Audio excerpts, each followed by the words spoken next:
Today I'm Izzah and a few of my friends will present to you the tax and what is tax and administration and goods and service tax. I and AINA SYAHIRAH will explain to you tax administration. So, how to determine the company could be a resident in Malaysia. Under Section 8, Subsection 1, it states how the RIB determine the company to be resident in Malaysia. First, Hindu joint family, and second is company or body of a person. Hindu joint family in Malaysia we treat more like a partnership. It's not treated like a company. So the company or body of a person will be divided in two, which is first non-carrying on business. Second is carrying business. So non-carrying on business, the management and control of its fair are exercised in Malaysia at any time during the basis year. For the carrying business, management and control of any one of its business are exercised in Malaysia at any time during the basis year. Carrying business is more like for example Padini. They have branches at outside of Malaysia. So in branches in Malaysia, will be derived in Malaysia. The income will be derived in Malaysia. So the Malaysia or RMB will impose or charge the tax for the whatever income that derived in Malaysia. So, Assalamualaikum warahmatullahi wabarakatuh. My name is AINA SYAHIRAH, partner of Izzah. We will explain to you about tax administration. So specifically, I will explain to you about tax implication for resident and non-resident of the company. So the first one is scope of charge. Scope of charge for resident companies other than B that I will be explaining later. Income accrued derived in Malaysia. So the second one is companies carrying on business of banking, shipping, insurance and others. So for the non-resident is the same. It is same as resident, which is income accrued or derived in Malaysia. So for the second things I will explain to you is foreign sources income received in Malaysia from outside Malaysia. So for the residents, I will give you some example, which is my brother worked with Cochlear, which is the HQ of the company is in Australia. But my brother worked in Malaysia branch. So this is the foreign sources income received in Malaysia from outside Malaysia.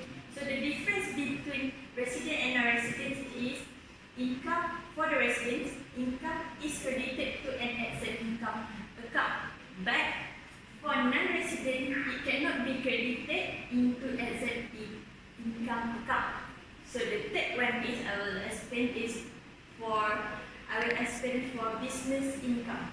Business income for resident is taxable, and for non-resident, only taxable through a permanent establishment or business present existing in Malaysia. So the last one is double taxation relief. For the resident, it's applicable, and for the non-residents, it's not applicable. Okay, so the RIB practice.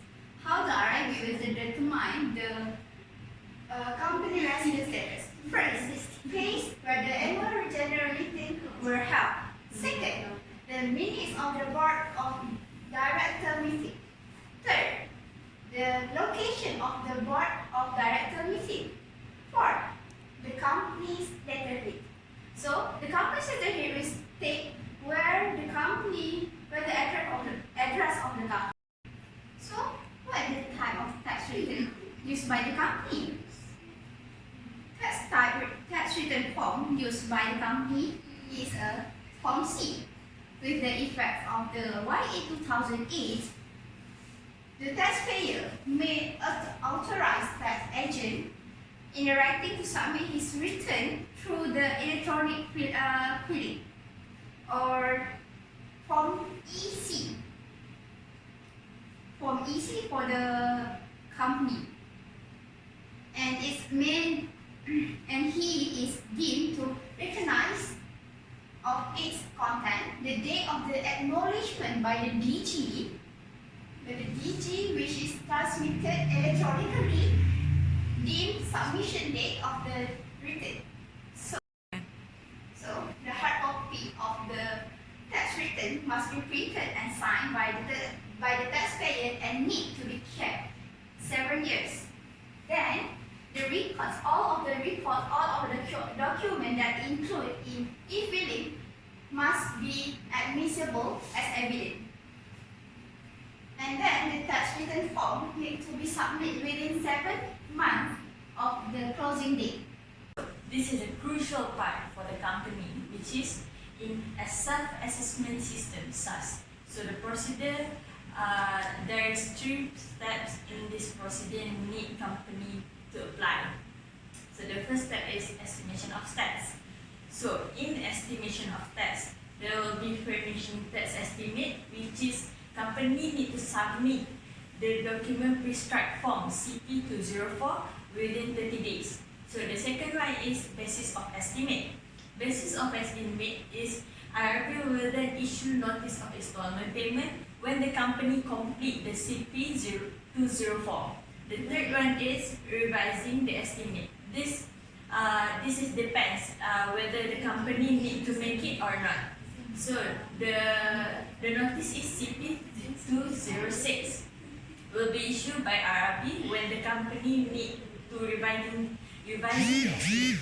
So the step 2 is payment of tax. Payment of tax consists of two types, which is by installment and final installment. Final payment. By installment, company need to pay on or before 10 days each month. So the last payment, the final payment is need to be settled the last day of the 6 months from the date following the close of its accounting period. So the last one is the method of payment. The last step is the method of payment. There's 2 types of method. 2 type method of payment.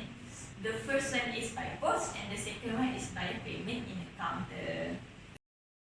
So the last part in tax administration is penalties imposed when company does not comply as it acts.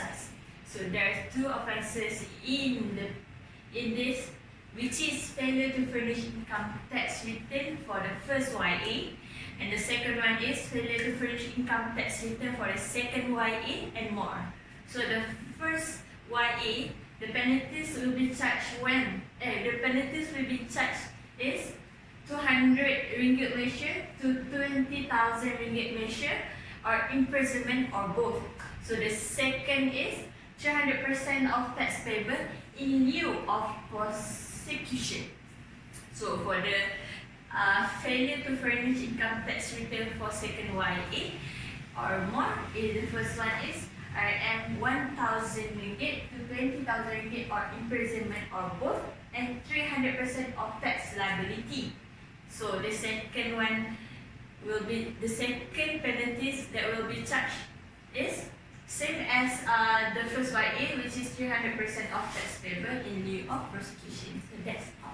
Assalamualaikum. So my name is ZULAIKHA, and today my friend and I are going to present about GST versus SST. Okay, so I will begin my presentation about GST and SST with some quick introduction on GST and SST. So basically, GST is defined as goods and services tax that is charged on most transactions except for a few items that are given exemption by the government. And this tax is divided into 3 parts, which is standard rated, zero rated, and exempt rated.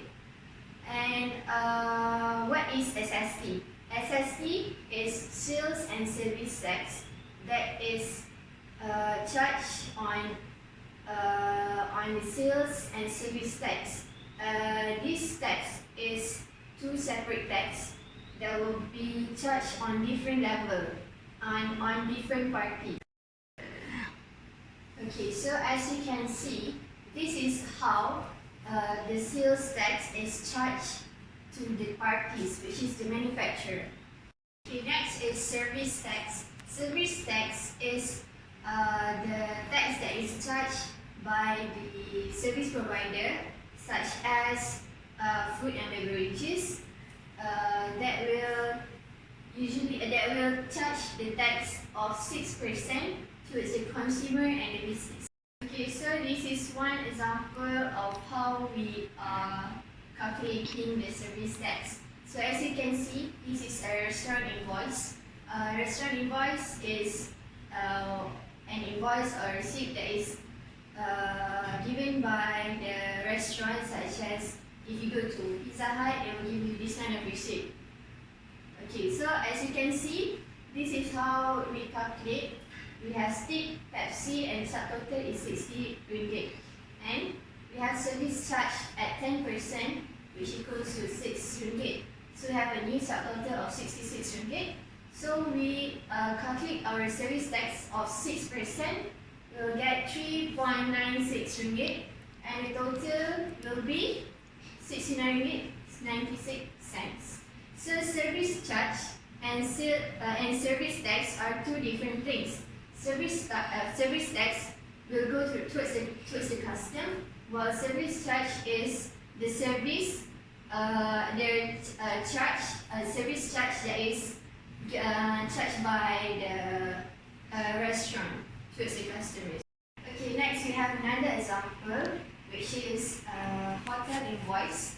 Hotel invoice, as you can see, we have room charges, room service, which equals to 300 ringgit, and we'll calculate our service tax at 6%, which equals to 80 ringgit. So once we have calculated our sales tax, then only we can include any other tax such as tourism tax, and we'll get a total of 328 ringgit. Okay, now let's move to our main part, which is the chronological of SST and GST. So basically, this part we will divide it into three parts, which is SST 1.0, GST, and SST 2.0. So SST 1.0 was introduced in 1970s. This tax, SST, is divided into two, which is sales and service tax. Sales tax was implemented on 1972, while service tax was implemented a few years later, which is on late 1975. Next, we will move to GST.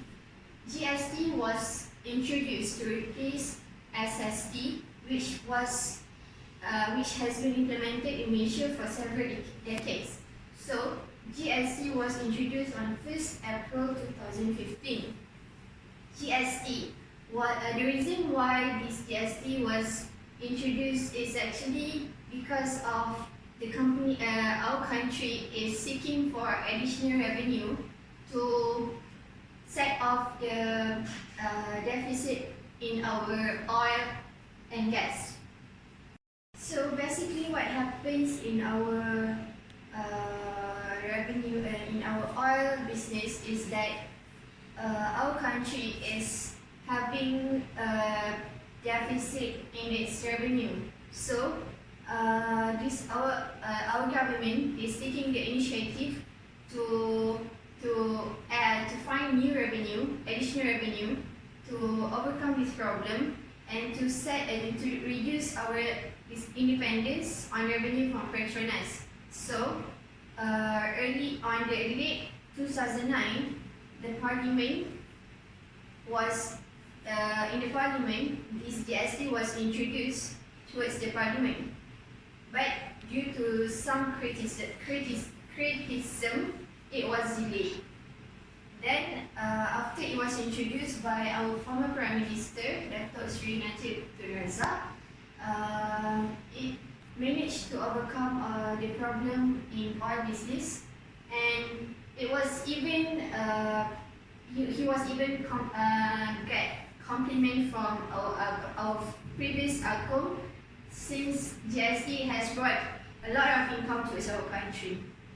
Next, we'll move to our SST 2.0. So GST was changed to zero rating on 1st of June 2018 until it was officially replaced by SST 2.0 on 1st September 2018. So why was this replacement happen? Basically, the main reason is actually since our country has changed to a new government. So since it was taken over by our current Prime Minister, Dr. Mahathir, he took the action, he took decision to change GST to its SST on 1st September until current period. Assalamualaikum. My name is HANIS just now I will proceed to talk about the comparison between GST and SST. Firstly, the difference that we can see is GST is imposed in multi-stages, while the SST is imposed in one stage. I will show the diagram about the detail on how it imposed the multi-stage and how it imposed in one stage. Okay, secondly, the difference is GST is in single rate, that is 6%, while the SST, as you all know, it is the two different types of tax, which is service tax and sales tax. So, the SST has different types of rates, which is sales. The rates will be in between 5% to 10%, meanwhile, services has flat 6% rates. Next, the differences is the GST is business friendly while the SST is people friendly. What we all know is business friendly is means that the GST cover in multi stages, whereas it will impose to the manufacturer, to the wholesaler, to the retailer and to the customer. While the SST only impose to the manufacturer. Another thing, the differences about GST and SST is that the GST is never a cost to business, while the SST is a cost to business. This is because the GST is imposed to multi-stages. So only the stages that involve manufacturer, wholesaler, retailer can claim it, while the SST cannot claim. Next is SST is focused in narrow in scope, which is only focused to the manufacturer. Meanwhile, the GST has wide coverage and comprehensive, which means that in the chain of supply, every stages will charge tax. Now I will further explain how the GST and SST tax imposed in their certain scope. Like we can see, GST focus in a wide scope, which is the computation is the supply chain moving from manufacturer to distributor to wholesaler to retailer and then to the customer. So it also imposed to all goods and services, but it has exempted supplies such as basic necessities, medicines, and public transport. While the SST have narrow scope. Basically, we can see the SST they only apply especially to the food and beverages section, where we can see like McDonald's, if we take away the food, if we choose to take away the food, the SST does not imply to the service tax does not imply.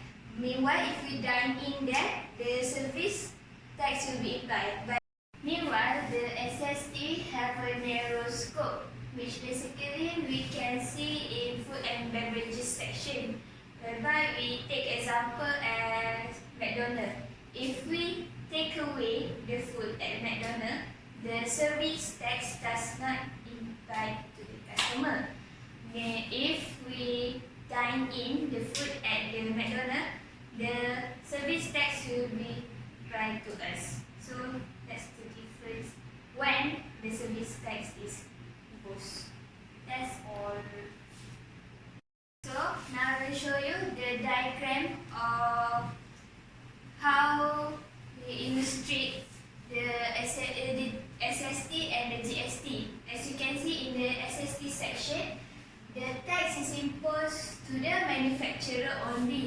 Meanwhile, in other stages such as wholesale, retail, and the customer does not impose in tax. Meanwhile, the GST, it imposes 6% in every stages.